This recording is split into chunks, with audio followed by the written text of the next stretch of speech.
La época del barroco fue generosa en artistas de genio, sin duda, porque confluyeron muchas circunstancias que facilitaron el auge de las artes. Por una parte, el poder absolutista de las monarquías, que en Francia llegó a generar el despotismo ilustrado de Luis XIV. Por otra parte, el empuje de la Iglesia, que estaba en plena lucha contra la Reforma protestante.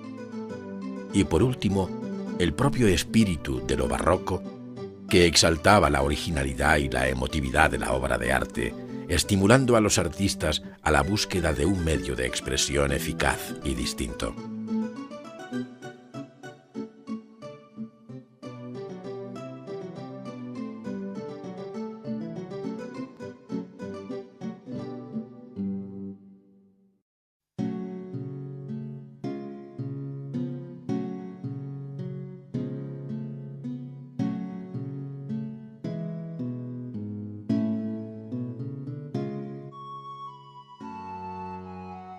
Dos son los espíritus que han ido más lejos en el mundo de lo bello que los demás, que han volado más alto, que por consiguiente han percibido más de cerca las divinas claridades y las verdades eternas.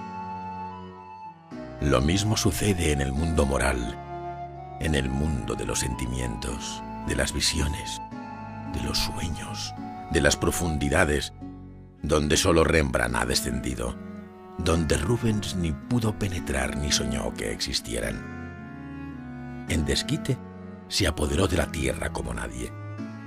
Los espectáculos son su dominio. Su mirada es el prisma más maravilloso que se nos haya dado jamás de la luz y el color de las cosas, de las ideas magníficas y verdaderas. Los dramas, las pasiones, las actitudes de los cuerpos, las expresiones de los rostros, es decir, el hombre completo en los múltiples incidentes de la vida humana, todo esto pasa por su cerebro. Toma en él rasgos más fuertes, formas más robustas, se amplifica, no se purifica, pero se transfigura en una apariencia siempre heroica. De Eugenio Fromentin, Los maestros de antaño, Bruselas, 1948.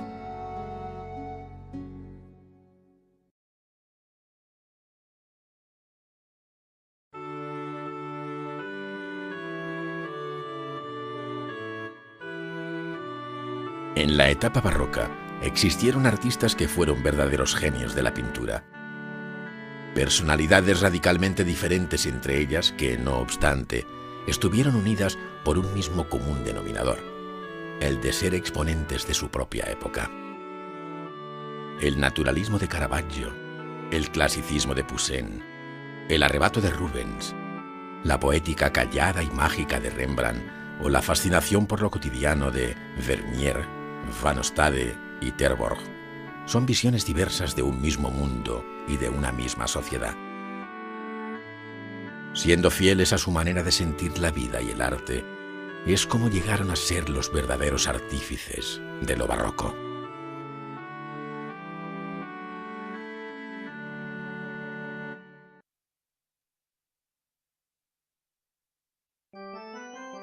Miguel Ángel Merisi, llamado el Caravaggio, nació en 1573. Él llevaría el naturalismo a su máxima expresión.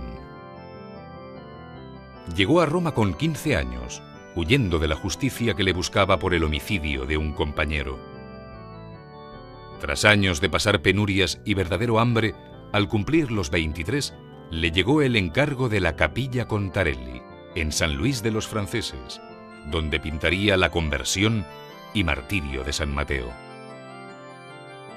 En estos lienzos religiosos, su estilo ya está perfectamente definido. El naturalismo se acrecentó al representar a las personas divinas como si fueran mendigos miserables. Los dibujaba con perfiles duros, iluminados por una luz fuerte y resaltados sobre un fondo embetunado, que empujaba visualmente las figuras hacia el primer término. El impacto causado con este tipo de pintura fue enorme, y la Iglesia pensó que podría ayudar a una mayor comprensión de los evangelios. Sus obras más impresionantes fueron aquellas que, como la muerte de la Virgen o el entierro de Cristo, gozaban de una iconografía largamente repetida, porque ésta fue alterada y reinventada por el genio de Caravaggio con una fuerza inimitable. La otra cara de la moneda es la pintura clasicista de Nicolas Poussin. Francés de nacimiento, Poussin vivió y se formó en Roma.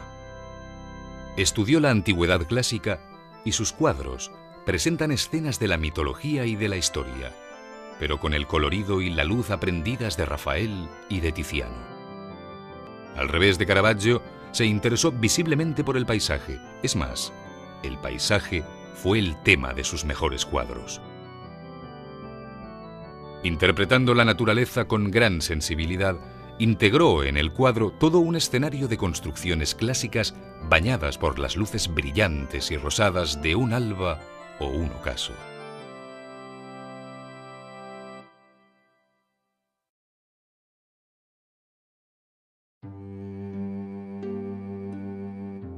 Pedro Pablo Rubens nació en 1577 y aprendió pintura en Amberes. A los 22 años ya era miembro de la Guilda de San Lucas, nombre que recibía la Corporación de Pintores, y a los 24 viajó a Italia, donde estudió la pintura renacentista, conociendo también a los Carraggi y a Caravaggio. Volvió a Amberes en 1608, donde casó con Isabel Brandt e instaló un taller de pintura, contratando buenos pintores especializados en motivos concretos como paisajes y naturalezas muertas.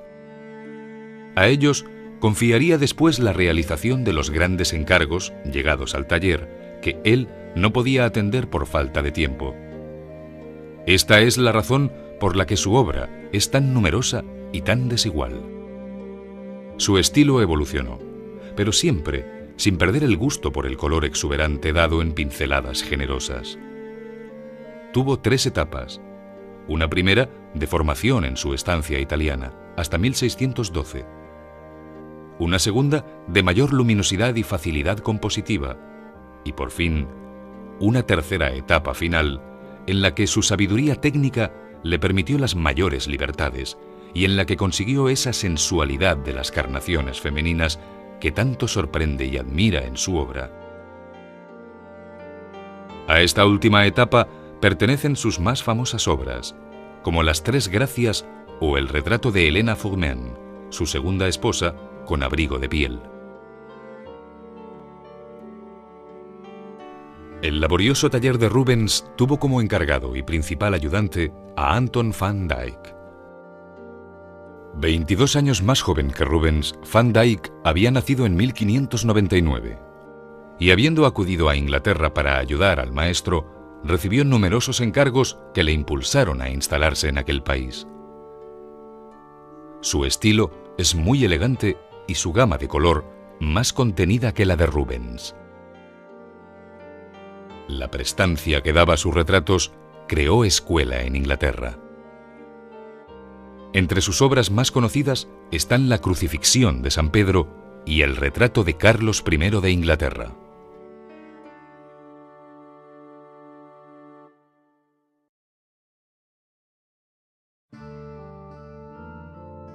Rembrandt van Rijn es la mayor gloria de la pintura holandesa y un genio universal. Nació en 1607 en Leiden y, aunque nunca viajó a Italia, conoció la pintura de Caravaggio a través de su maestro, Lastman. Vivió en Ámsterdam, donde su pintura, intimista y monumental a un tiempo, reflejó sus estados de ánimo, haciéndose más clara en los años de felicidad junto a su primera mujer, Saskia. Después, habiendo enviudado, recuperó el tenebrismo, aunque nunca a la manera dura y cortante del Caravaggio, sino envuelto en una pastosa luz dorada que producía una especial atmósfera mágica. Así, trató su pintura religiosa de temas bíblicos, sus retratos y hasta el conocido y sorprendente Buey desollado. Pues, aunque su obra más abundante es la del retrato, Rembrandt cultivó en ocasiones el género y el paisaje. En la última etapa de su vida, abundaron también los retratos realizados a Tito, hijo de su matrimonio con Saskia, y los de Hendrik, la sirvienta a quien convirtió en su segunda mujer. Aunque en aquellos años finales su obra máxima sería La Ronda de Noche. Frente a Rembrandt y su pintura monumentalista está Jean Vermeer de Delft, nacido en 1632. Vermeer fue un gran maestro de las escenas de interior, hasta el punto de ser capaz de sublimar los temas humildes de la pintura del género. La luz en los cuadros de Vermeer es única y distinta, inunda los interiores y valora las gamas de color con un brillo de esmalte. Los personajes son sorprendidos en la intimidad de sus casas mientras hacen las tareas domésticas. Tocan música, leen, bordan o simplemente sestean. De ellos tratan sus obras más famosas como La Carta, La Encajera o La Lechera. Vermeer llevó también su personal luminosidad a los exteriores y pintó magníficos paisajes como la famosa Vista de Delft.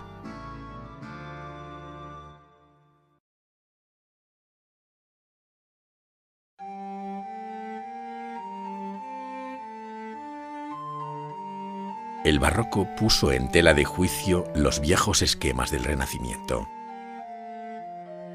En Italia se regeneró un nuevo clasicismo más cercano a la realidad, que estuvo representado por la Academia de Aníbal Carracci.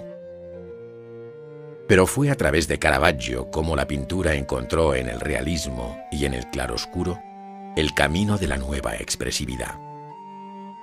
Supuso una gran rebeldía contra lo establecido que Francia asimiló con presteza desde su propia sensibilidad.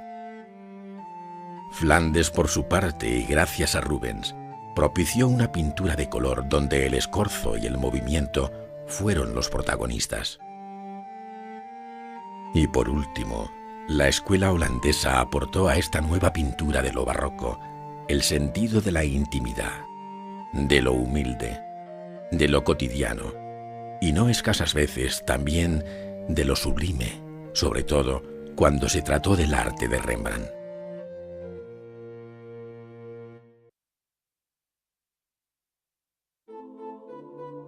Fue en Italia donde primero se manifestó una seria reacción contra el Renacimiento y el manierismo.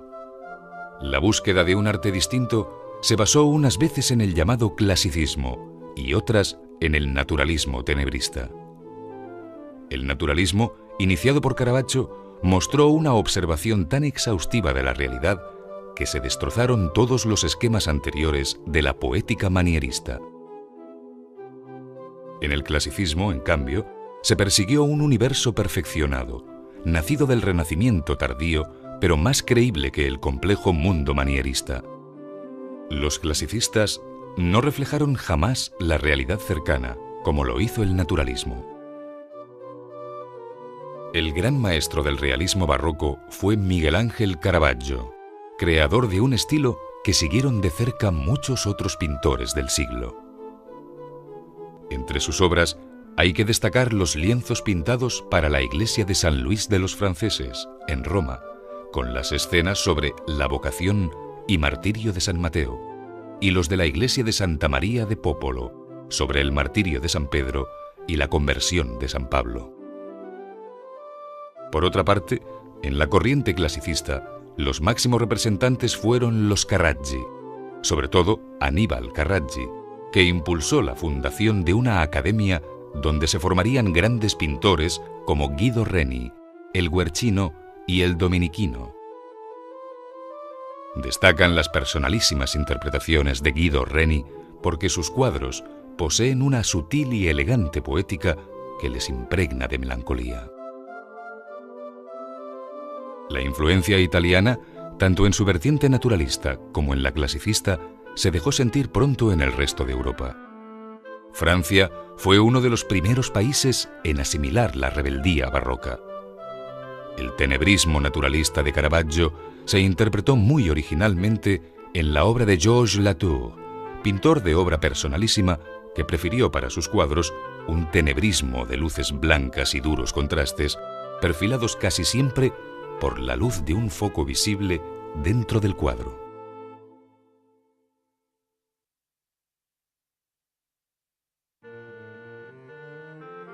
Durante el siglo XVII deben distinguirse dos escuelas en los Países Bajos, la de Flandes y la de Holanda. La escuela flamenca corresponde a Bélgica y reafirmó su personalidad frente a la vecina Holanda. Representa Flandes una pintura que basa su máxima expresividad en el sabio manejo del colorido, a veces estridente como en el caso de Jacobo Jordaens y a veces delicadamente armónico como ocurre con la obra de Van Dyck. No le va a la zaga el interés por el movimiento desenfrenado que obliga al uso sistemático del escorzo o compostura forzada de los personajes y que crea en el espectador la impresión de lo fugaz. Figuras captadas en el momento de caer o revolverse sobre sí mismas. El mayor representante de este tipo de pintura es Pedro Pablo Rubens, cuyo taller produjo lienzos de gran tamaño en los que hombres y animales se retuercen en una increíble amalgama de músculos tensos y en los que hasta el paisaje es un intrincado ensamblaje de troncos. Jacobo Jordaens es uno de los más importantes discípulos. Atraído por las escenas populares, llegó a pintar con estos temas cuadros de gran formato, como ocurre con su famoso lienzo El Rey bebe, aunque se harían mucho más famosas las amables escenas del taller de los Teniers. Anton van Dyck, en cambio, el otro gran discípulo de Rubens, dulcificó el estilo con una innata elegancia en colorido y composición. Hubo muchos otros que trabajaron en el taller rubeniano, especializándose en los diferentes géneros, como Franz Schneiders, que realizó magníficos bodegones y pintó naturalezas muertas en los lienzos del maestro.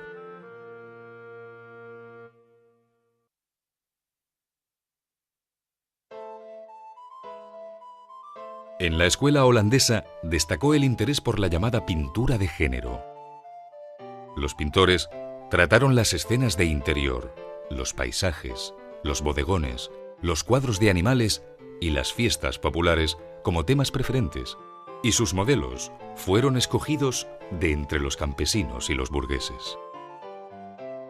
El retrato tuvo un gran auge como consecuencia del pujante comercio y del enriquecimiento de ciertas familias. Y cuando la influencia de Caravaggio penetró en los talleres locales, se reafirmó el realismo también en los cuadros de tema mitológico y religioso.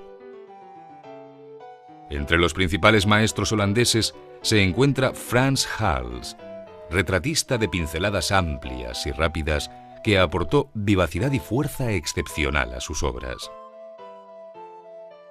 En otro estilo pictórico radicalmente distinto, hay que destacar la personalidad de Vermeer de Delft, con quien la pintura de interiores alcanzó su más alta calificación. Aunque por encima de todos está siempre el genio universal de Rembrandt van Rijn. Además de ellos, existen muchos otros pintores que se especializaron en cuadros de género, porque la obra de pequeño formato fue muy demandada por parte de comerciantes y ricos burgueses que propiciaron que talleres enteros se dedicaran a su producción. Deben destacarse las obras de Van Ostade, que reflejó la vida campesina, o las de Peter Hoog, que prefirió tomar como tema de su pintura a los burgueses de las ciudades, a los que representó en exteriores luminosos. También el paisaje de horizontes bajos, propio del país, estuvo magníficamente representado por Hobbema y los hermanos Ruysdael. No obstante, la gran novedad de la pintura holandesa la supondría el llamado retrato corporativo. Frans Hals encontró la forma idónea de realizarlos, que fue la de imaginar una escena entre los miembros de la corporación. Fórmula esta que Rembrandt haría evolucionar hasta la perfección.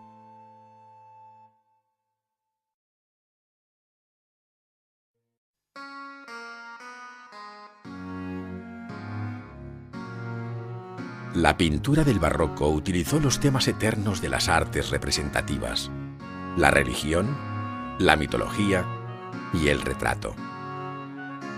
A ellos se unieron los de la pintura de género, a la que se asoman escenas costumbristas, fiestas campesinas, interiores burgueses, paisajes y bodegones. Todo un esforzado afán por intercalar la realidad cercana entre los grandilocuentes escenarios a los que nos tenía acostumbrados la gran pintura.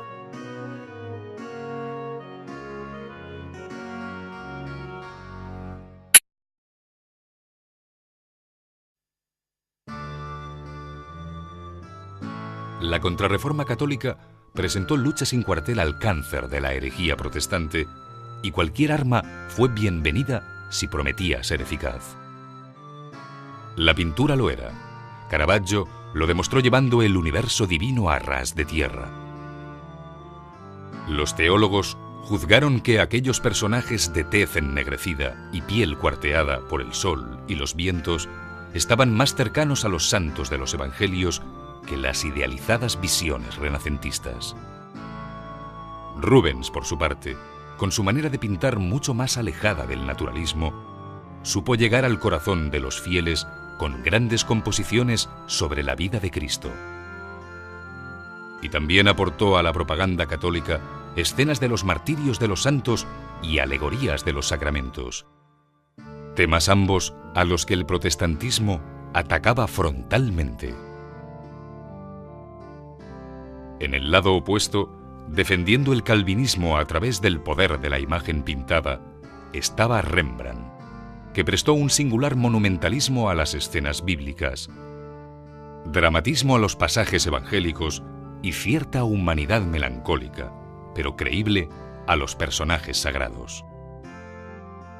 Privado de la posibilidad de pintar grandes cuadros de altar que el calvinismo había prohibido, exteriorizó su religiosidad con un íntimo sentimiento de lo histórico. Frente a la pintura religiosa se sitúa la pintura mitológica, otro universo fingido reinterpretado también bajo la óptica individualista y peculiar de cada uno de los creadores. Los dioses de los Carracci, herederos de los manieristas, los de Caravaggio, débiles y enfermizos, los héroes desmitificados de Rembrandt, y por último, ese mundo esplendoroso de la mitología rubeniana que es nuevo y viejo al mismo tiempo porque está heredado, en cierta manera, del universo mitológico de Tiziano. Las figuras míticas de Rubens, pintadas en lienzos de gran tamaño, se mueven cómodas por los amplios escenarios, arropadas siempre por esa inigualable excelencia del color.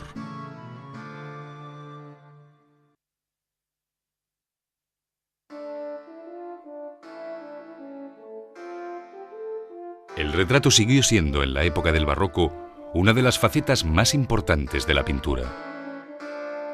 Ahora, no solo se pintan los retratos reales y de la nobleza, y los autorretratos de los propios artistas, sino también los de una clase social de la pequeña burguesía acomodada. Gentes, a veces de gustos vulgares y gestos poco delicados, pero vivaces y rebosantes de una ruidosa humanidad. Contrastan con la intimidad de los autorretratos que, en la mayoría de las ocasiones, son una forma de entrenar los pinceles ante el modelo más fácil de conseguir, que es la propia imagen del pintor. En cuanto a los retratos reales, puede decirse que adolecieron de un exceso de boato, buscando la adulación y la complacencia del cliente. Nada tan elocuente de todo ello como los retratos mandados pintar a Rubens por María de Médicis, antes de sus bodas con Enrique IV, en los que los personajes mitológicos se mezclaron con las efigies de los retratados. En otro orden de cosas, algo semejante ocurrió con los personajes destacados de la nobleza, a los que se prestaba una dignidad fingida. No obstante, el gran capítulo de los retratos fue el de las corporaciones.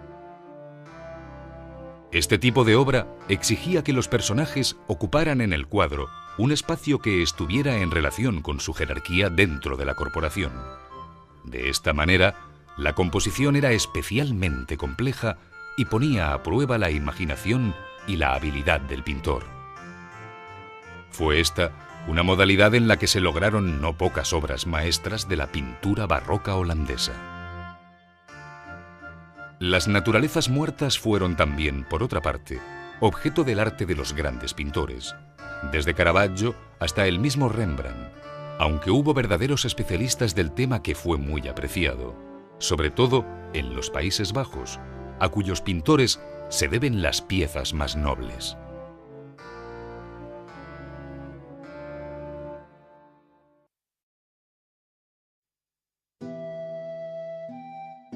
No hay duda de que la gran novedad en la temática pictórica del barroco lo supone la abundancia y variedad de la pintura de género.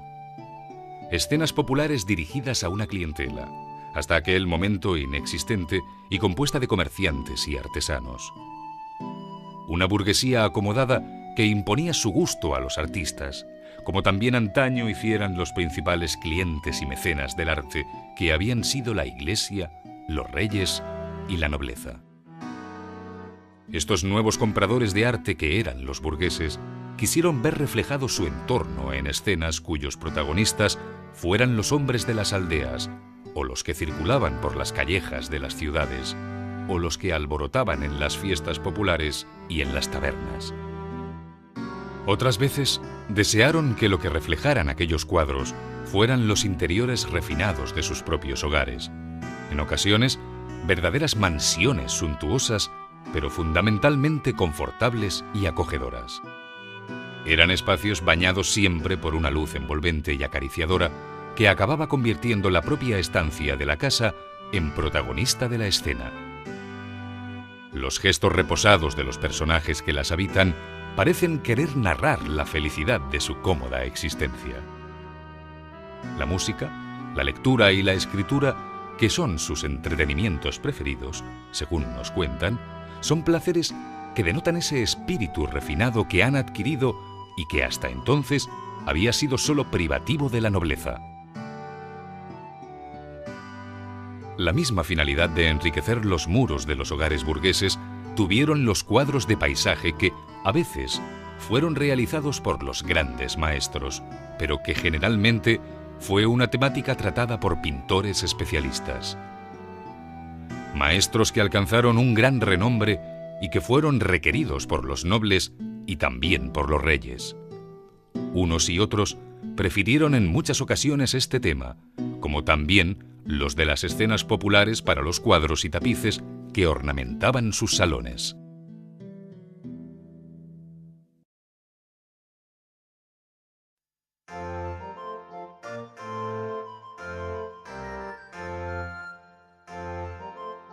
El siglo del barroco es una etapa rica en obras maestras de pintura. La acendrada personalidad de los artistas de cada una de las escuelas europeas hizo que la diversidad del genio se expresara por doquier.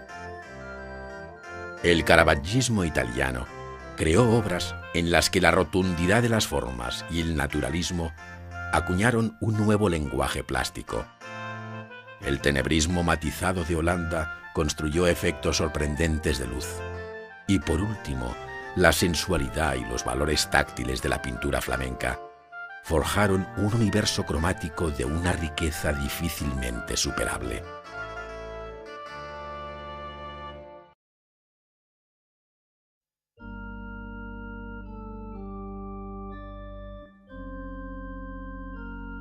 El entierro de Cristo que guarda la Pinacoteca Vaticana fue pintada por Caravaggio entre 1602 y 1604. Lo encargó Francesco Vitrici y fue pagado posteriormente por su tío, Pietro Vitrici, estando destinado a decorar una capilla de la iglesia de Santa María in Vallicella, en Roma. La escena recoge el momento en que el cuerpo de Cristo es depositado en su sepulcro, y siguiendo la norma del arte barroco, se busca la fórmula con la que puede causarse mayor impacto en el espectador. El realismo de los personajes del primer término, Nicodemo y José de Arimatea, que sujetan el pesado cuerpo del Cristo muerto, y el dolor de las Marías en el segundo plano son los dos elementos clave que contribuyen a crear esa emoción buscada por el pintor.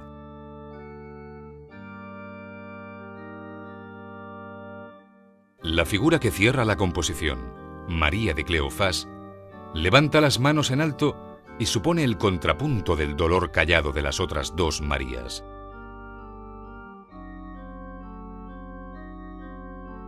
Al mismo tiempo, contrarresta el movimiento descendente del resto de los personajes y ayuda a generar una diagonal sin fin que escapa del cuadro. Por otra parte, el punto de vista excepcionalmente bajo sitúa nuestra mirada a la misma altura que el sepulcro, y así vemos el cadáver y los pies de Nicodemo en primer término.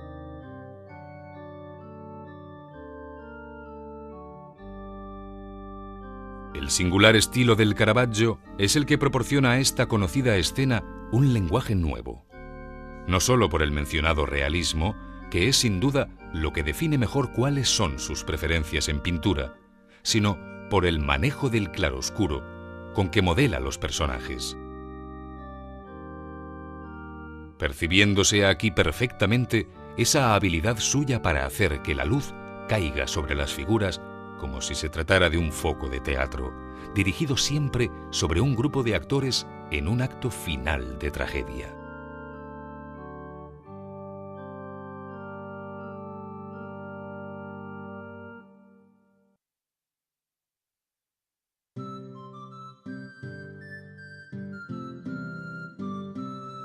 El cuadro que conserva el Museo del Prado de las Tres Gracias, pintado por Rubens probablemente a finales de 1630, es un lienzo de 2,20 metros de altura por 1,80 de ancho y responde a la serie de cuadros mitológicos pintados estos años para el rey de España, Felipe IV. Rubens representa en él las figuras de Eufrosisne, Aglae y Thalía, las tres gracias que giran abrazadas, según la fórmula habitual con que la pintura ha venido representándolas a lo largo de la historia.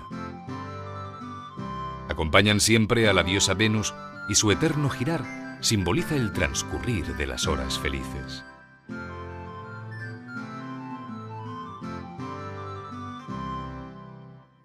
En este cuadro de Rubens, aisladas, intentan transmitir la placidez y la serenidad de su eterna felicidad. Sobre sus cabezas, la guirnalda de rosas y el cuerno de la abundancia son los atributos de su feminidad. El eterno femenino está presente también en la elección por el pintor de 3 modelos de mujer de pelo rubio, rojizo y oscuro respectivamente. En esta etapa tardía de su carrera pictórica, Rubens acometió con gusto el reto que le suponía el triple desnudo femenino con aquellas encarnaciones rosadas y mórbidas que ya había practicado en los retratos de su joven mujer, Helena Formen. Dada la textura tenue y la sabia libertad de la factura, puede asegurarse que Las Tres Gracias es uno de los lienzos pintados por Rubens en su integridad. Las 3 mujeres desnudas entrecruzan sus miradas, invitando al espectador con ello a pasar de la una a la otra, e inclinan suavemente las cabezas, donde las perlas trenzadas entre los cabellos y los pendientes acrecientan un erotismo claramente buscado por el pintor.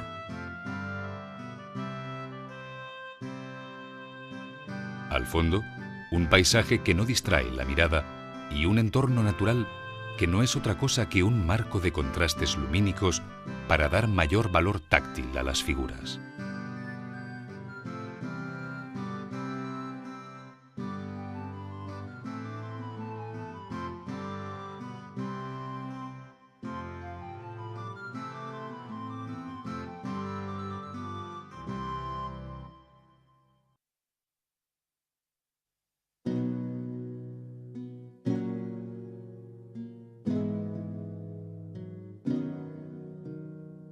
La Ronda de Noche del Rijksmuseum de Ámsterdam fue pintada por Rembrandt en 1642 y representa a la Compañía Cívica del Señor de Purmerland. Se trata, por lo tanto, de un retrato de corporación. El número de miembros de la compañía era de 30 aproximadamente, pero Rembrandt retrata a 28 de ellos, de los que solo se conoce la identidad de unos pocos.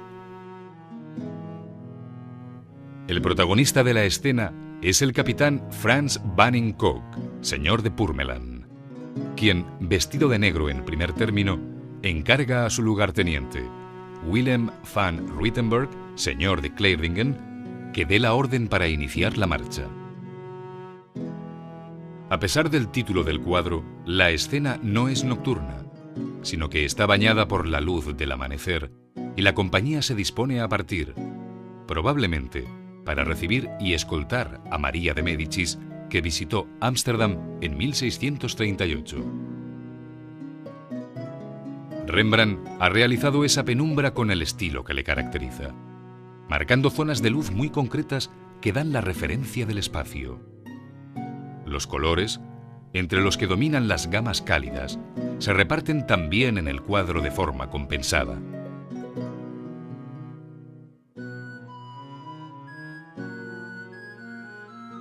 Para animar la escena, el pintor añadió las figuras de unos niños y un perro que ayudaron a crear un ambiente cotidiano.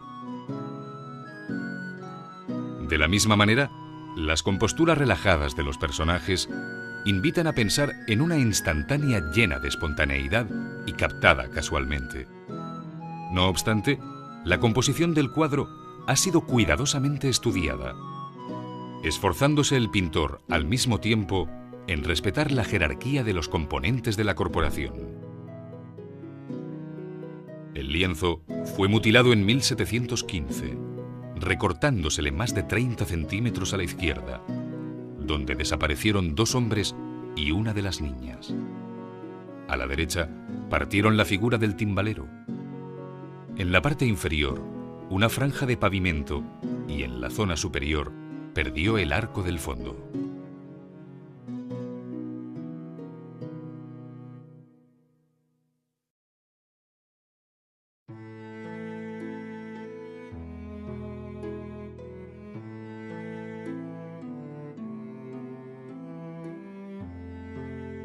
En Flandes y en Holanda fue muy particular la educación de los ojos. El país es un delta húmedo como el del Po, y Brujas, Gante, Amberes, Ámsterdam, Rotterdam, La Haya y Utrecht, por sus ríos, por sus canales, su mar y su atmósfera, se parecen a Venecia. Allí, como en Venecia, la naturaleza hace colorista al hombre. Allí el horizonte plano no tiene interés y los contornos de las cosas se suavizan, se difuminan, se descomponen por el valor imperceptible que flota eternamente en la atmósfera. Lo que predomina es la mancha.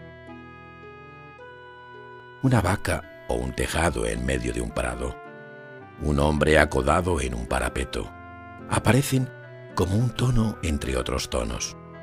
El objeto emerge, no sale de pronto de sus contornos. No es el modelo el que impresiona, sino los diferentes grados de claridad progresiva y las diversas gradaciones de color fundido, dándole el aspecto de un relieve y proporcionando a los ojos sensación de espesor. De Hipólito Taine, Filosofía del arte en los Países Bajos, París, 1869.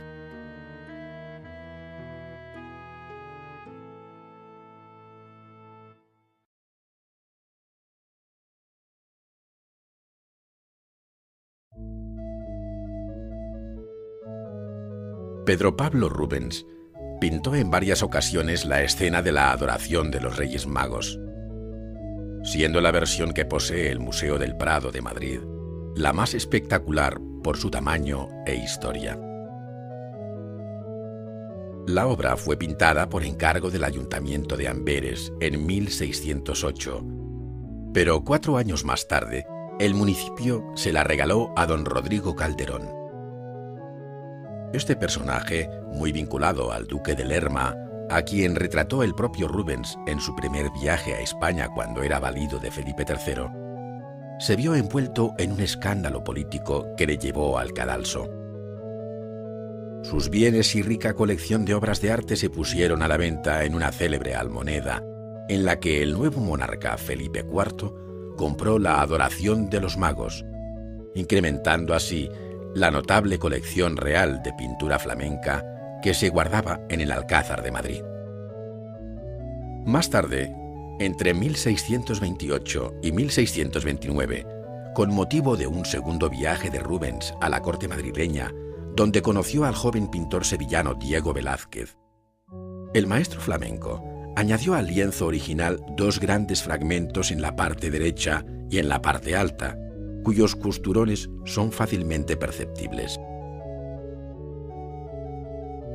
De este modo, el cuadro rebasó sus límites originales hasta alcanzar el monumental formato que hoy exhibe, cuya altura alcanza prácticamente los 3,5 metros, mientras que la anchura mide casi los 4,5 metros de ancho.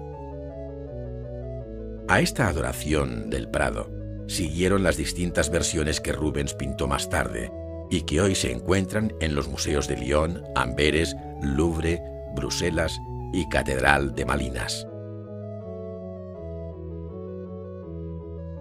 El asunto de la adoración de los magos es uno de los temas más antiguos del arte cristiano, asociado al nacimiento de Cristo, en el que la tradición ha ido perfilando una detallada leyenda sobre la escueta referencia aportada por San Mateo, el único evangelista que se refiere a este episodio.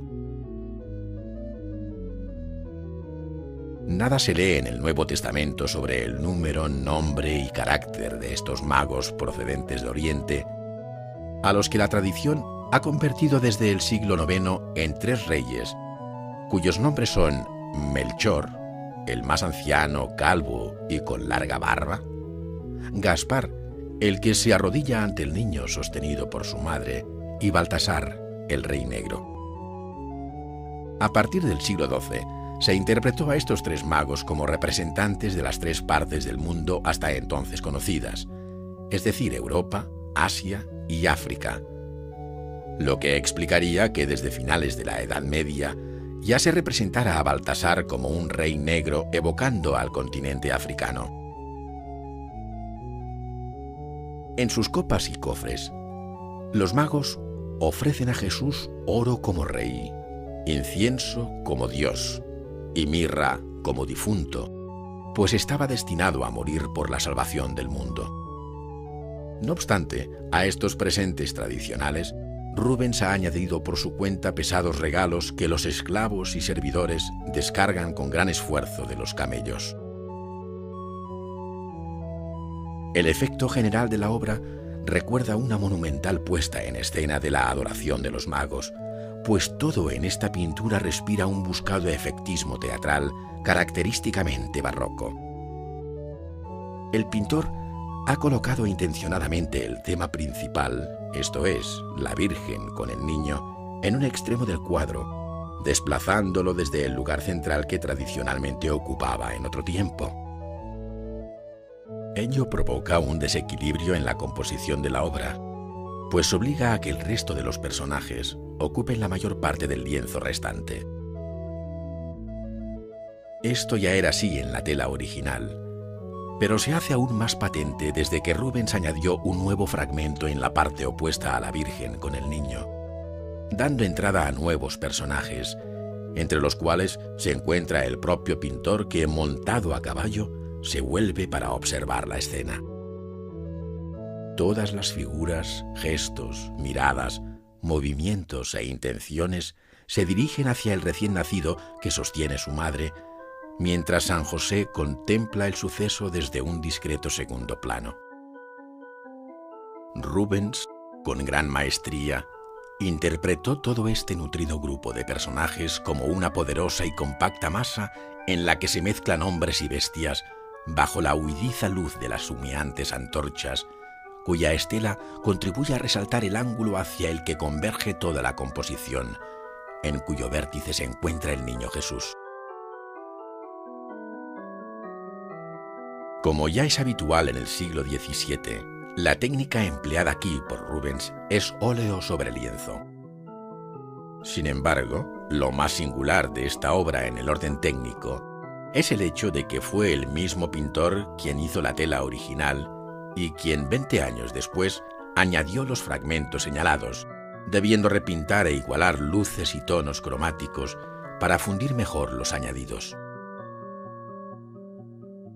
El tiempo transcurrido entre uno y otro momento representa mucho para la vida y el estilo de un pintor, que, como en este caso, parece incluso haber cambiado de criterio entre la primera concepción de la obra y la que hoy contemplamos en el Museo del Prado.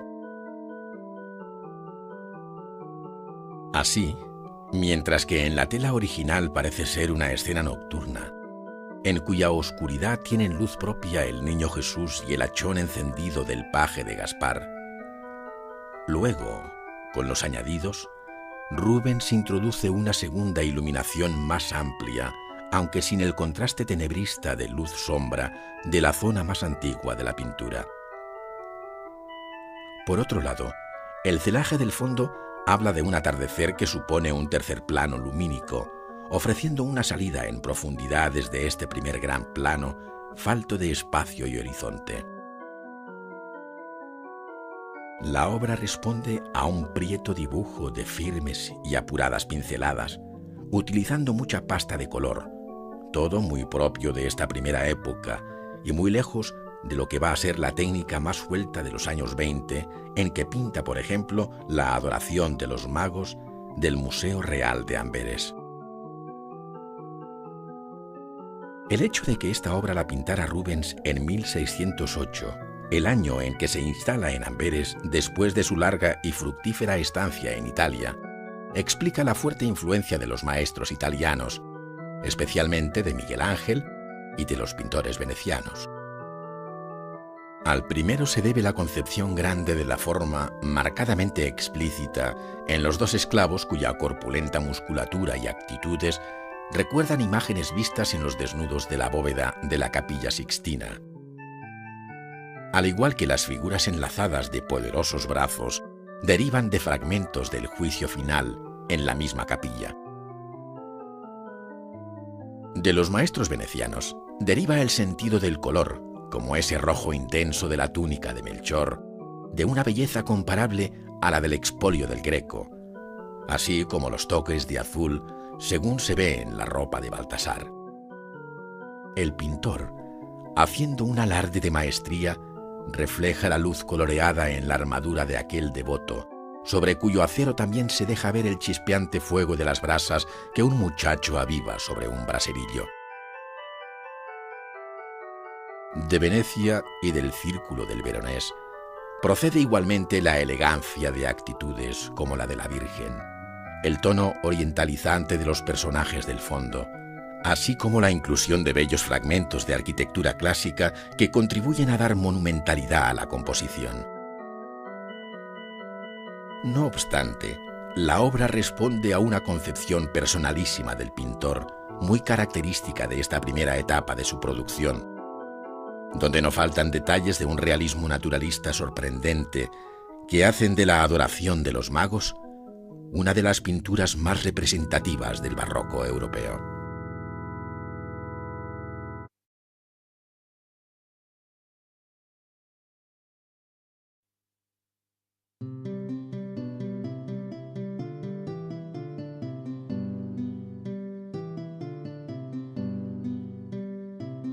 El rostro como espejo del alma y la mirada como extroversión del pensamiento fueron las metas perseguidas por el pintor en el difícil arte del retrato. Pero cuando esta figura que surge sobre el limpio lienzo corresponde a la del propio pintor, sin tener que sujetarse al compromiso del encargo ni al capricho del cliente, cabe preguntarse acerca de la imagen que el artista ha querido perpetuar de sí mismo. La del pintor burgués y acomodado, en familia o alegremente acompañado, sin hacer referencia a su oficio. La del laborioso pintor cuyo trabajo tiene más interés que la expresión de su rostro que en ocasiones queda oculto. La del artista irreflexivo. Con frecuencia, más allá de legarnos la simple imagen del artista, parece que el pintor, ha querido enfrentarse consigo mismo en un proceso analítico de su yo personal, sirviéndose de la inquisitiva herramienta de su arte. En este punto ninguno superó a Rembrandt, cuyos autorretratos se acercan al centenar en un incansable encuentro consigo mismo.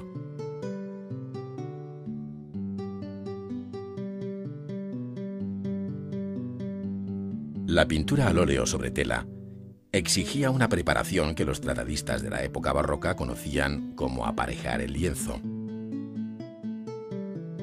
Según Pacheco, se podía hacer mezclando yeso y cola, pero Palomino recoge la vieja tradición del aparejo a la gacha a base de cocer harina de trigo bien cernida, a cuya espesa pasta, antes de aplicarla sobre el lienzo, se agregaba un poco de miel y algo de aceite de linaza. Su finalidad no era otra que la de eliminar la porosidad de la tela y formar la base de la futura imprimación. La paleta del pintor estaba formada por colores cuyos pigmentos más usuales eran el albayalde, las tierras roja y verde, azul ultramar, vermellón, ocres, carmín, sombra de Venecia, amarillo de Nápoles y negro de hueso calcinado o de carbón, entre otros. Algunos pintores preferían añadir pigmentos de color que alteraban la blancura inicial del aparejo, explicando así sus diferentes tonos. Estos pigmentos se utilizaron también en la imprimación del lienzo, que servía de base a la pintura propiamente dicha, colaborando con ella desde su distinta temperatura de color, pues desde el gris perla empleado por Rubens a la cálida entonación preferida por Rembrandt, hay una larga serie de posibilidades distintas, acordes con el temperamento y paleta de cada pintor. Los pigmentos de la imprimación se amasaban con aceite de linaza, debiendo extender la mezcla por igual sobre la tela con una brocha plana, todo en una capa delgada que no ocultara la superficie del lienzo. Sobre la imprimación general del lienzo, de tono gris perla, nuestro pintor se dispone a copiar una cabeza de Rubens, comenzando por encajarla y abocetarla a grandes rasgos con un pincel de cerda.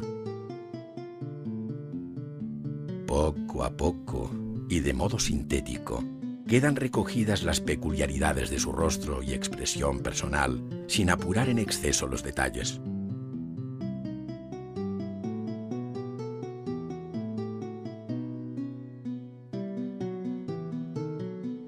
En un momento determinado, el pintor decide dar algunos toques de color a la boca, nariz y ojos, antes de empezar a construir la cabeza a partir de un continuo contraste de luces y sombras.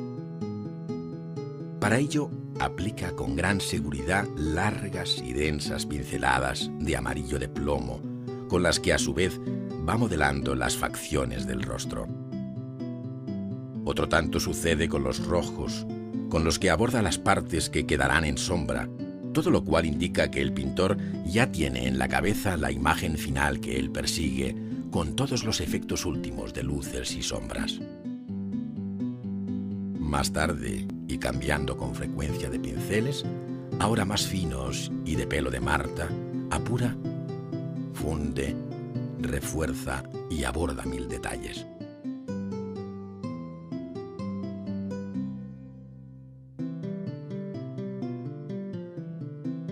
En ocasiones se vale del tiento para dar mayor seguridad a su mano, y en otras el pulso firme del artista le permite detallar con leves pinceladas los aspectos más sutiles en la boca, ojos y mejillas, hasta dejar preparada esta obra que ha surgido de la nada, solo por sucesivos contrastes entre rojos y amarillos, arropados por oscuras líneas y negras manchas que redoblan la fuerza de la luz.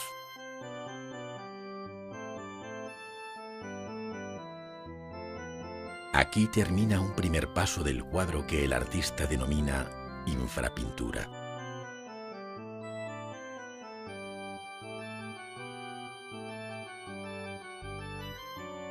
Antes de reiniciar el trabajo tras una pausa, el pintor examina atentamente el estado de la obra y su grado de sequedad, no dudando en pasar la mano sobre el lienzo.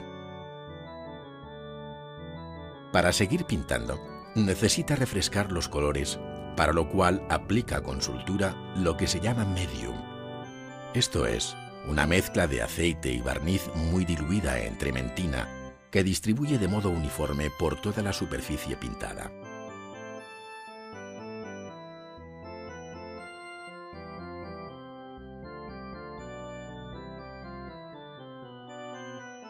A continuación, inicia toda una serie de veladuras, retoques y acentos cromáticos y lumínicos, utilizando los pinceles más finos que le permiten apurar la expresión de los ojos, perfilando de nuevo los párpados, retocar la nariz, o bien afinar el carácter sedoso del bigote, todo con un arte y precisión tal que el pincel no parece sino que acaricia la superficie del lienzo, sin dejar pintura ni apenas modificar el estadio anterior.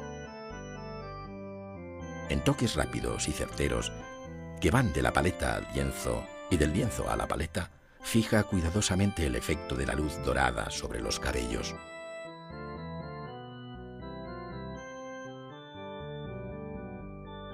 Así, en un constante ir y venir por la superficie de la tela, acude a la barba, de nuevo al bigote, para luego dirigirse al lagrimal de los ojos, repasando todos los detalles y controlando el equilibrio entre forma, luz y color. De este modo, apoyándose con el mayor realismo en el modelo, toma prestados de este aquellos elementos que finalmente darán vida a la pintura.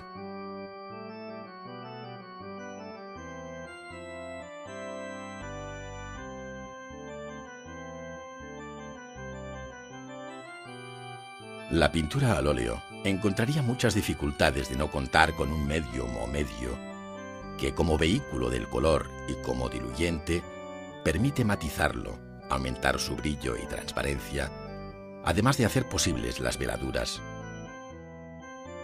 El medio lleva además un secativo que acelerará el proceso de secado, permitiendo dar pronto la siguiente capa de pintura. En el siglo XVII este medio se formaba con la mezcla de un barniz de resina de damar con trementina de Venecia, el aceite holandés que actuaba de aglutinante y un secativo de plomo. La cuidadosa preparación, mezcla y proporción de estos elementos es capital para la conservación de la pintura y evitar el oscurecimiento del color y amarilleo de las veladuras. Recogida la mezcla en un frasco, el pintor la tendrá siempre a mano en un pequeño recipiente incorporado a la paleta del que hace uso constante.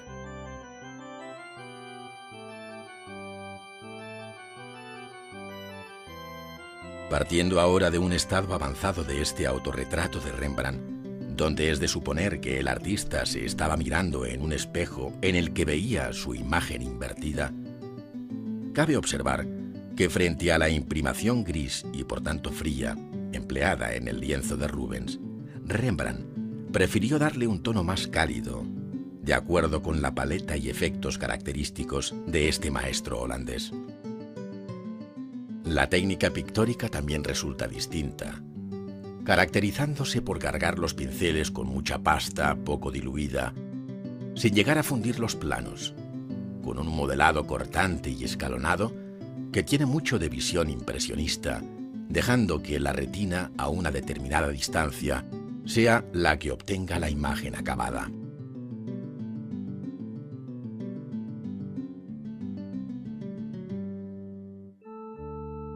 Los toques de luz en las pupilas dan vida a este hombre del que se dice que se retrató de joven como alegre galán, más tarde como buen burgués, luego como majestuoso titán y por último como el viejo sabio que ha sondeado los secretos más profundos de su vida interior.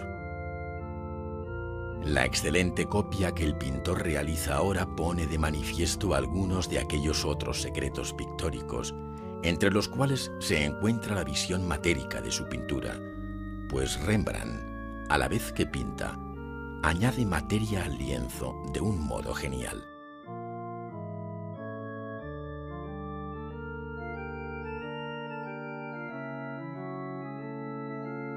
Sobre la paleta, el pintor moja el pincel en el medium para diluir el color con el que va a dar las próximas veladuras.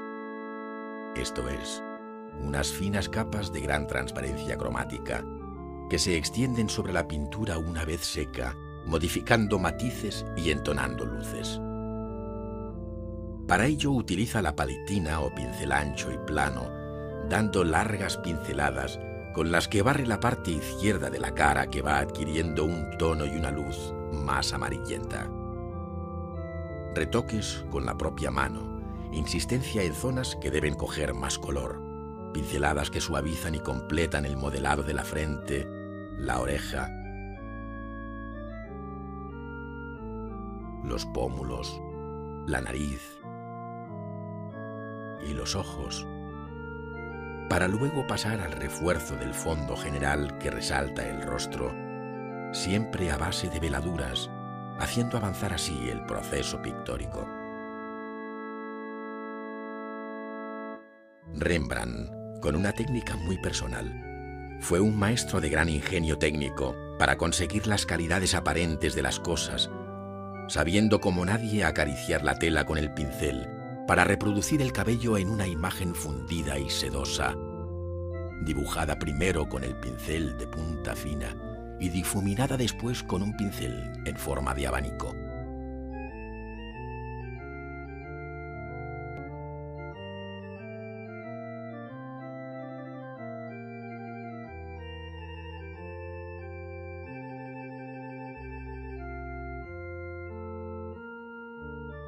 Cuando esto no basta para conseguir el efecto apetecido, dibuja sobre la pintura con el cabo del pincel, con el que abre pequeños surcos que refuerzan el dibujo de su obra, como si estuviera grabando con el buril sobre la plancha del grabador, repitiendo esta operación tantas veces haga falta.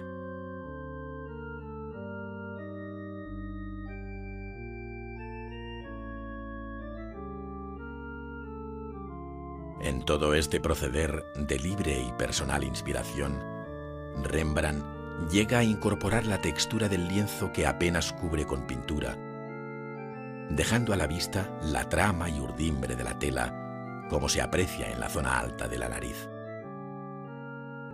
A su vez, da brillos y luces con leves grumos de pintura blanca, sin apenas diluyente, constituyendo cada cuadro una completa e inolvidable lección de técnica pictórica.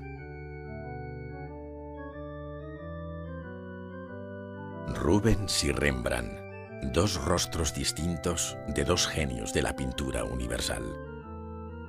Dos poderosas miradas que, después de escrutar y perpetuar tantas cosas vistas en la Europa del siglo XVII, vuelven calladamente los ojos hacia el espectador, haciéndole cómplice del reconocimiento de su arte.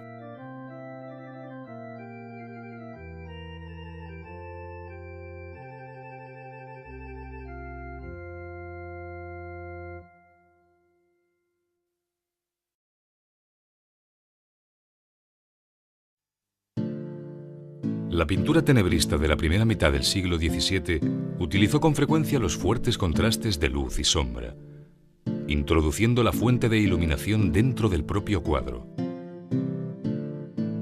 Esta ilumina su entorno inmediato, dejando el resto en penumbra.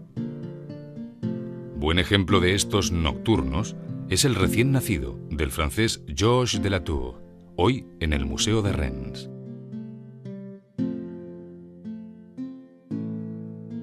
La pintura barroca no solo introdujo efectos tenebristas, sino que, como hizo Caravaggio en La Conversión de San Pablo de 1601, buscó puntos de vista inéditos que parecen inspirados en el mundo del teatro, pues las composiciones están concebidas de abajo a arriba, en la misma dirección que se proyecta la luz de las candilejas.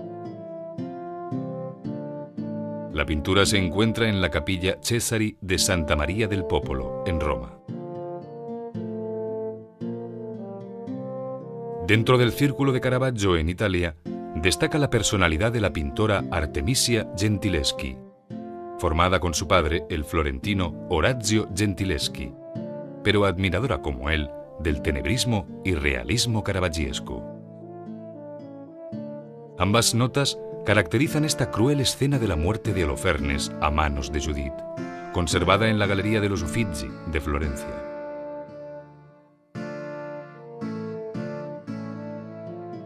Rubens pintó varias versiones de Cristo crucificado, pero la de la Pinacoteca de Múnich de 1612 ofrece rasgos iconográficos muy particulares.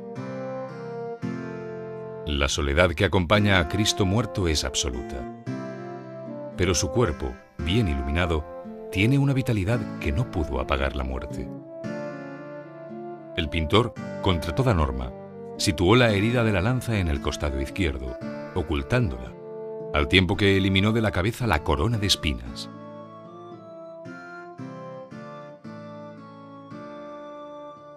Los temas religiosos con flores, concebidos como amables cuadros de devoción, constituyeron un verdadero género. Esta Virgen con el Niño, pintada en un cuadro, de modo que vemos un cuadro dentro de otro cuadro, se debe a Rubens. Y la excelente corona de flores a Jan Bruegel el Viejo, especializado en este tipo de trabajos.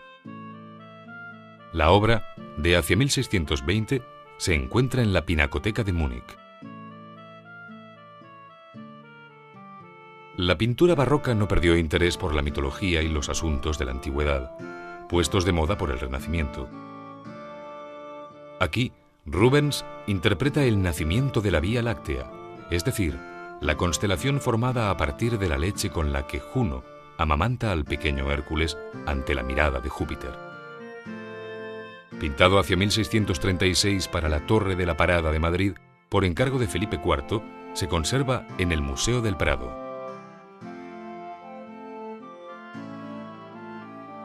Hacia 1622, el flamenco Jordaens pintó esta alegoría de la fertilidad, conocida como homenaje a Pomona, la ninfa romana que velaba por los frutos de la tierra.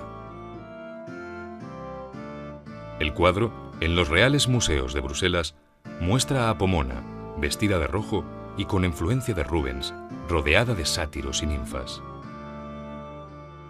Destaca el desnudo de espaldas que, como toda la escena, está visto al modo de Caravaggio, desde el mismo nivel del suelo.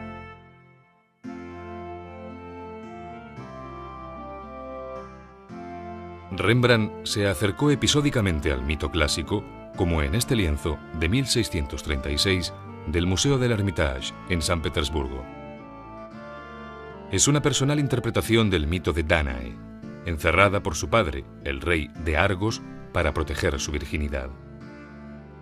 Sin embargo, Zeus llegó hasta ella en forma de lluvia de oro, que el pintor ha convertido aquí en una cálida luz que da a la estancia una dorada atmósfera llena de matices.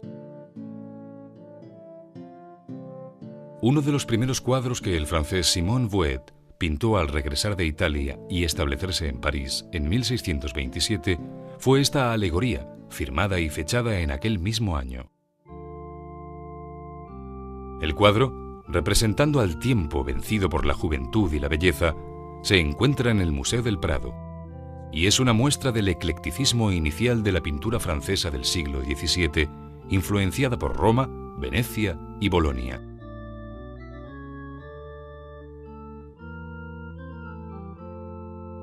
En la Galería Nacional de Londres se conserva una excelente copia de Los horrores de la guerra, de Rubens, cuyo original de 1638 está en el Palacio Pitti de Florencia. El autor de esta copia, hecha en vida del maestro flamenco, debió de pertenecer a su círculo más próximo. La furia, Venus, Marte, la peste, el hambre, pisoteando la vida. Es una clara alusión a las guerras de Europa y parecen haber inspirado el Guernica de Picasso. El francés Poussin residió prácticamente toda su vida en Italia, inspirándose con frecuencia en temas mitológicos como esta Bacanal del Museo del Prado de hacia 1632. Baco, sobre un carro tirado por panteras y rodeado de un festivo cortejo de silenos, bacantes y sátiros, acoge a Ariadna en la isla de Naxos, donde se celebrarán sus esponsales. La influencia de Tiziano es patente en el color y la composición.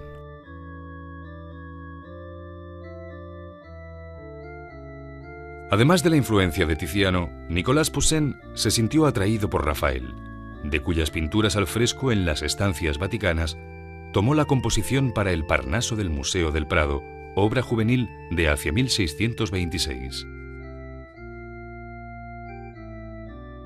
Representa la coronación de Homero por el dios Apolo en el monte Parnaso, sobre la fuente de la ninfa Castalia, cuyas aguas inspirarán a los poetas.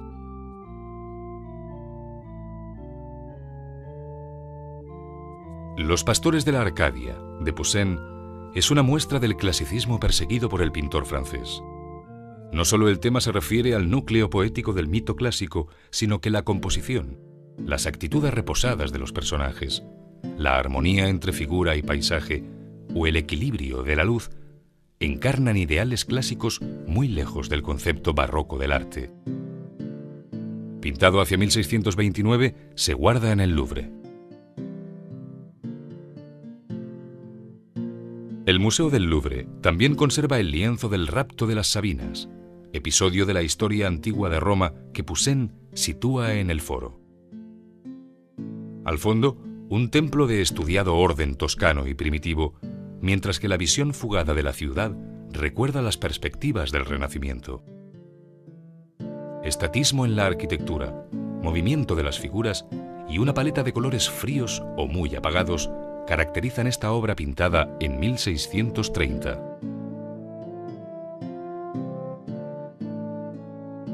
Roma fue la patria pictórica del francés Nicolas Poussin, y es allí donde firma este célebre autorretrato, fechado en 1650, cuando contaba con 56 años de edad. La obra, hoy en el Louvre de París, pertenece a un período que coincide con el reconocimiento de este gran artista, estudioso de la historia y de la mitología, según dejan ver los cuadros de los que se acompaña.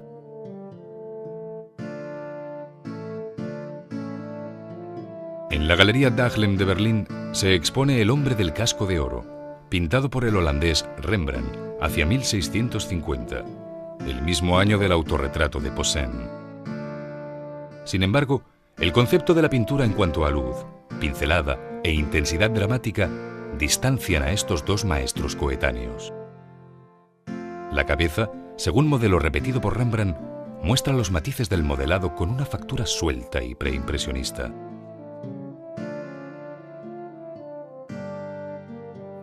El flamenco Anton van Dyck es uno de los más grandes retratistas de todos los tiempos. En este retrato de Cornelius van der Geest, un rico comerciante y coleccionista de Amberes, de la Galería Nacional de Londres y de hacia 1615-1620, manifiesta su capacidad para captar lo que de individual hay en el modelo, dotándole de una mirada expresiva y de una elegante naturalidad muy propias del pintor.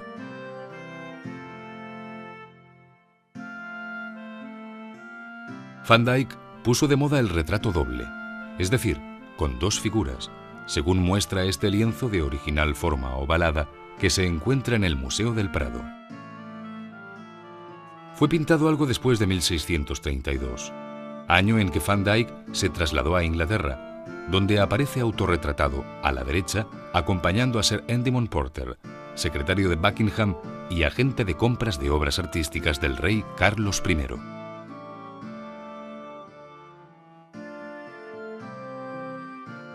La llegada de Van Dyck a Inglaterra como pintor del rey supuso para la pintura inglesa una nueva concepción del arte del retrato. En este de Carlos I, hacia 1635, en el Louvre, se ve el carácter oficial y cortesano de la obra, donde el monarca inglés, con un gesto muy estudiado en la colocación de los pies, de la mano derecha y del escorzo del brazo izquierdo, posa para el pintor fingiendo un alto en el paseo a caballo.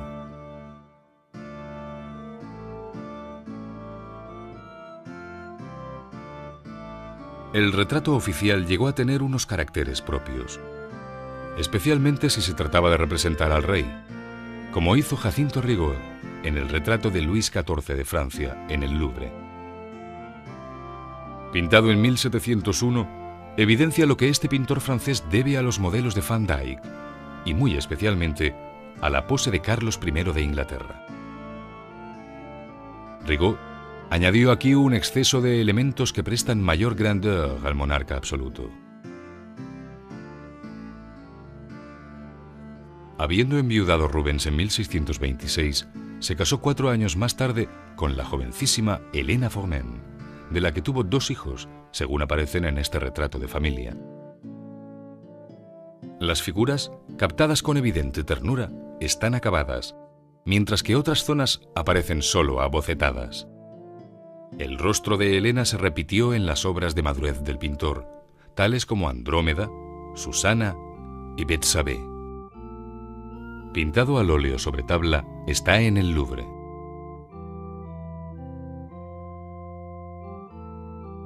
El retrato de grupo tuvo en Holanda su máxima expresión, congregando a los modelos por algún tipo de afinidad profesional o corporativa, como hizo Rembrandt en esta lección de anatomía de la Mauritshuis de La Haya. Los discípulos siguen las explicaciones del Dr. Tulp, que disecciona un brazo. La viva personalidad de sus rostros, el realismo del cadáver y la cuidada composición bajo una luz focalizada caracterizan esta pintura fechada en 1632. Frans Hals llevó hasta sus últimas consecuencias el retrato de grupo o colectivo, haciendo famosas las escenas de banquetes y reuniones corporativas. Entre las más conocidas está la de los oficiales de la Compañía Militar de San Adrián de Haarlem, en el Museo Frans Hals de esta ciudad, pintado hacia 1627. La aparente espontaneidad de gestos y actitudes, fruto de una cuidada composición, dan a esta obra una vitalidad excepcional. El Museo Frans Hals, que lleva el nombre del pintor en Haarlem, la ciudad holandesa en la que vivió y murió, guarda esta sobrecogedora obra de las 5 regentes del Hospicio de Ancianos, pintada en 1664. Es una de las últimas pinturas de Hals, en la que la concepción del grupo no merma el interés individual de sus componentes a través de los silenciosos rostros y expresivas manos.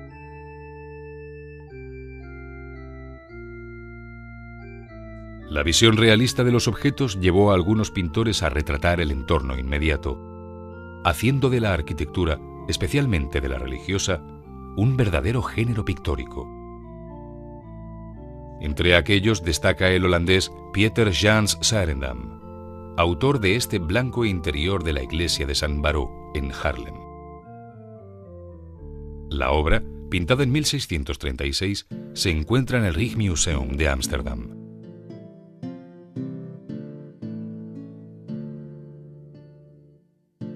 El holandés Gerrit Hoekgeest añadió nuevos matices a las perspectivas interiores, especialmente en el orden lumínico y cromático, como se percibe en este interior de su iglesia vieja de Delft. Pintada en 1651 y conservada en el Rijksmuseum de Ámsterdam, son la luz y el color los que, en combinación con la geometría, consiguen hacer de esta pintura un verdadero retrato de la arquitectura.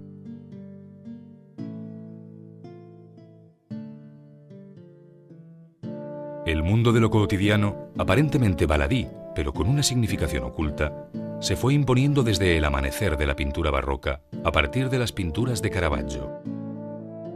Su lienzo de La Buenaventura, de 1594, del Museo Capitolino de Roma, del que hay otra versión en el Museo del Louvre, pone en evidencia la ingenuidad del joven ante la mujer que lee las rayas de su mano mientras le quita el anillo.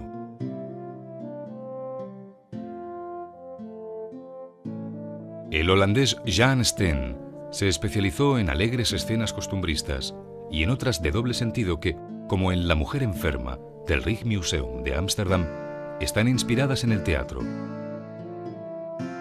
El médico que la atiende lleva ropas propias de los actores de la comedia del arte y difícilmente conseguirá curar su enfermedad, pues se trata del mal de amor. Pintada en Haarlem hacia 1660-1670.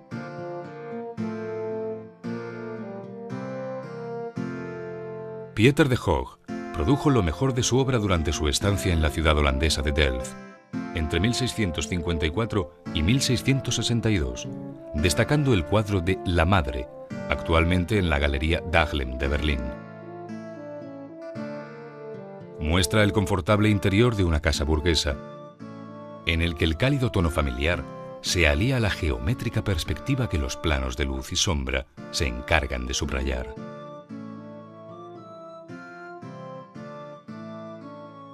Frente a los confortables interiores de la pintura holandesa, el francés Louis Lenin mostró la dureza de la vida campesina, en escenas también familiares, pero donde la pobreza se advierte en rostros y ropas, así como en su más inmediato entorno. La visita a la abuela del Hermitage muestra aquella general carencia a través de una visión sobria y realista, donde también el espacio y la luz contribuyen al efecto buscado.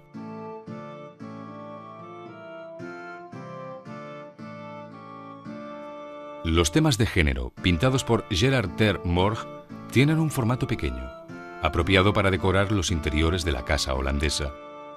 Aquí, tomando como modelo a su hermano Moses, vemos a un muchacho despulgando a un perro, donde la doméstica simplicidad del ambiente, junto a la luz y el color, dan un especial atractivo a la obra. Pintada después de 1654, se halla en la antigua Pinacoteca de Múnich. Las marinas o paisajes marítimos contaron con un buen número de intérpretes dentro de la pintura holandesa.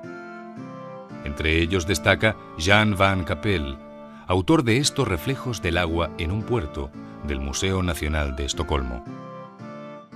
Fechada la obra en 1649, es un ejemplo muy característico de las marinas holandesas, de muy bajo horizonte y dejando la mayor parte del lienzo para pintar amplios celajes.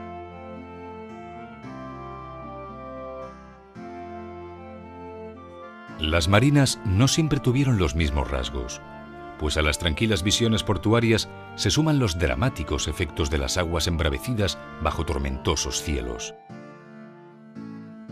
Es lo que sucede en La Tempestad sobre el mar, pintada por Bonaventura Pieters, de 1632, en la Galería Nacional de Praga. Dos grandes navíos van a la deriva por efecto de un fortísimo oleaje que pone en peligro la vida de su tripulación sobre cubierta.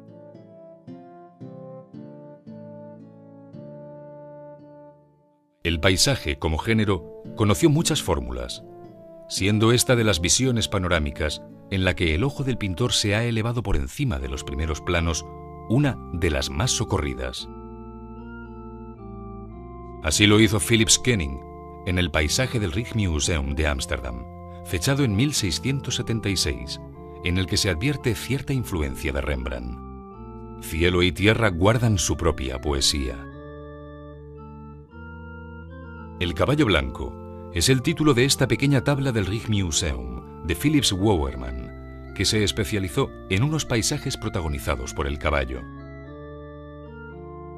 El pintor mostró una especial sensibilidad frente al paisaje, al que dotó de proporción, luces y efectos holandeses. Pero la presencia del caballo en reposo o en nervioso movimiento hacen inconfundiblemente suyas estas obras.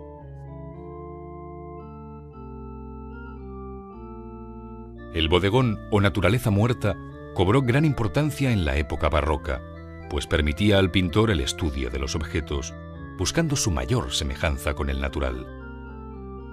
Así lo hizo Caravaggio en La cesta de fruta, de la Pinacoteca Ambrosiana de Milán, pintada hacia 1596.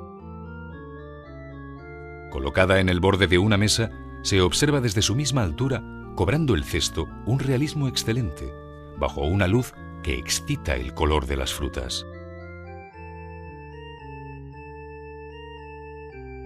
Willem Kalf se especializó en estos bodegones de gran aceptación entre la burguesía holandesa, en los que hacía alarde de su maestría para reproducir la calidad táctil de los objetos. Así, en este bodegón del Rijksmuseum se observa la distinta calidad de los objetos, no solo por su forma, sino por su textura y brillo, diferentes en las vasijas de oro y plata y en la cerámica de Delft, conteniendo naranjas y limones.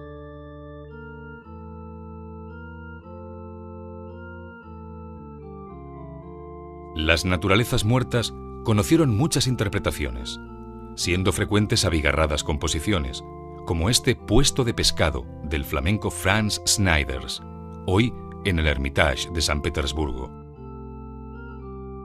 Con gran sentido de la realidad y observando los frutos del mar llegados al puerto de Amberes, Schneiders compuso una imagen que tiene la energía barroca de las obras de Rubens, con quien colaboró en muchas ocasiones.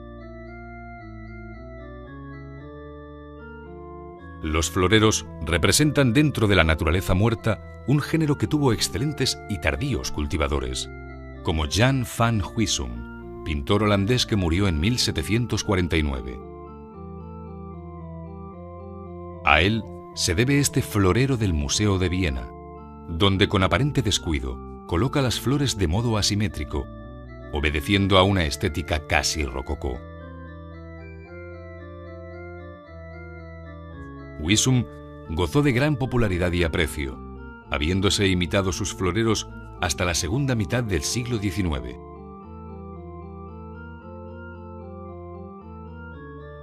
Pocas naturalezas muertas como este gallo, firmado por el holandés Gabriel Metsu. El animal apoya la cabeza sobre la mesa porque se ha roto la cuerda que ataba la otra pata. No cabe mayor economía de medios y sin embargo la obra resulta de una belleza indudable, por el realismo del plumaje y el contraste de luz, sobre el que destaca el rojo de la cresta. De fecha desconocida, se encuentra en el Museo del Prado.